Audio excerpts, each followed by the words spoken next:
विश्वास। एक औरत रोटी बनाते बनाते ओम भगवते वासुदेवाय नमः का जाप कर रही थी।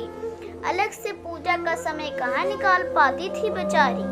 तो बस काम करते करते ही वन एकाएक धड़ाम से जोरों की आवाज हुई और साथ में दर्दनाक चीख। कलेजा धक से रह गया। जब आंगन में दौड़कर झांकी तो 8 साल का मुन्नू चित पड़ा था, खून से लथपथ। मन हुआ दहाड़ मार कर रोए, परंतु घर में उसके अलावा कोई था नहीं। रोकर भी किसे बुलाती। फिर मुन्नू को संभालना भी तो था।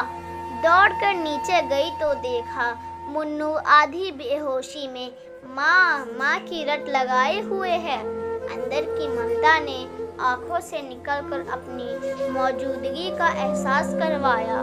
फिर 10 दिन पहले करवाए अपेंडिक्स के ऑपरेशन के बावजूद ना जाने कहां से इतनी शक्ति आ गई कि मुन्नू को गोद में उठाकर पड़ोस के नर्सिंग होम की ओर दौड़ी।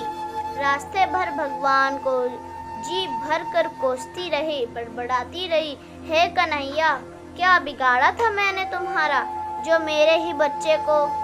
खैर डॉक्टर साहब मिल गए और समय पर इलाज होने पर मुन्नू बिल्कुल ठीक हो गया। चोटें गहरी नहीं थी, ऊपरी थी तो कोई खास परेशानी तो नहीं हुई। रात को घर पर जब सब टीवी देख रहे थे तब उस औरत का मन बेचैन था, भगवान से विरक्ति होने लगी थी। एक माँ की ममता प्रभु सत्ता को चुनौती दे रही थी। उसके दिमाग में दिन की सारी घटना चलचित्र की तरह चलने लगी। कैसे मुन्नू आंगन में गिरा, एकाएक उसकी आत्मा सिहर उठी।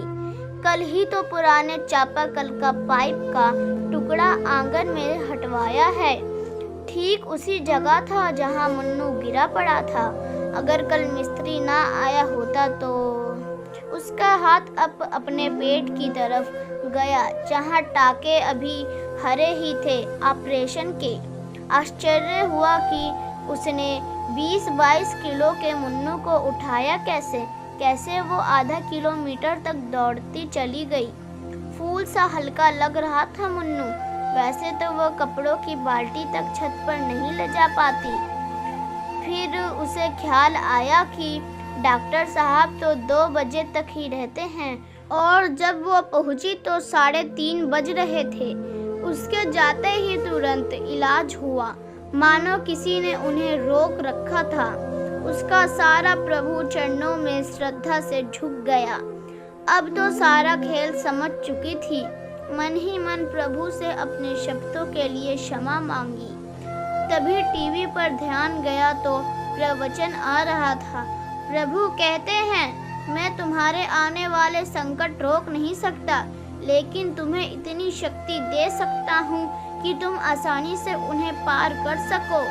तुम्हारी राह आसान कर सकता हूँ, बस धर्म के मार्ग पर चलते रहो। उस औरत ने घर की मंदिर में झांक कर देखा, कन्हैया मुस्कुरा रहे थे। दोस्तों, उम्मीद करती हूँ ये कहानी आपको अच्छी लगी होगी। धन्यवाद।